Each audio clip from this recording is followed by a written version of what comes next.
Hello বন্ধুরা, আজ দেখে নেব তোমার মনের মানুষ তোমাকে নতুন করে ফিরে পেতে চাইছে কেন।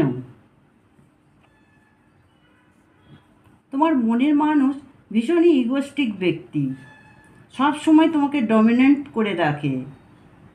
ওনার কিছু রুলস ছিল যেগুলো তোমাকে মানতে হতো, যেমন তোমাকে কারোর সাথে কথা বলতে দিত না, কারোর বাড়ি যেতে দিত না। উনি যা সিলেক্ট করবে তোমাকে সেটাই মেনে নিতে হতো। ওনার মুখের উপর কথা বলতে পারতো না কেউ। কিন্তু উনি কর্মের প্রতি যথেষ্ট ফোকাস আছে। ওনার লক্ষ্য শুধু একটাই যে উনি জব বা বিজনেস যাই করুক সেই জায়গাটা যেন ওনার স্টেবিল থাকে। তাই তোমাদেরকে উনি টাইম দিতে পারতেন না। উনি তোমাদের ভালোবাসেন, উনি চাইতেন সবসময় যে তোমরা কি করে হ্যাপি থাকবে, কিন্তু ওনার ভালোবাসাটা প্রকাশ করতেন না।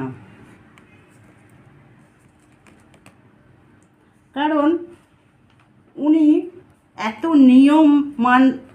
নিয়ম মেনে ভালোবাসা হয় না, উনি সেটা বুঝতে পারেনি।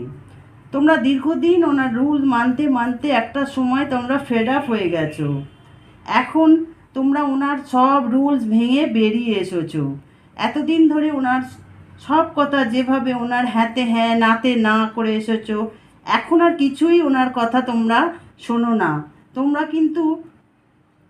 তোমাদের কিন্তু উনি ভালোবাসে। উনি ভাবছেন এখন বুঝি তোমরা ওনার লাইফ থেকে সরে যাচ্ছ, তোমরা সরে গেলে ওনার ইগোতে লাগবে। উনি এখন তাই ভয় পাচ্ছেন, কিন্তু ওনার ইগোর কারণে তোমাদের কিছু বলতে পারছে না।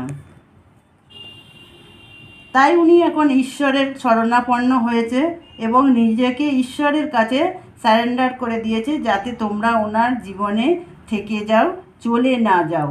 উনি এটাই ফিরে পেতে চাইছে। Thank you.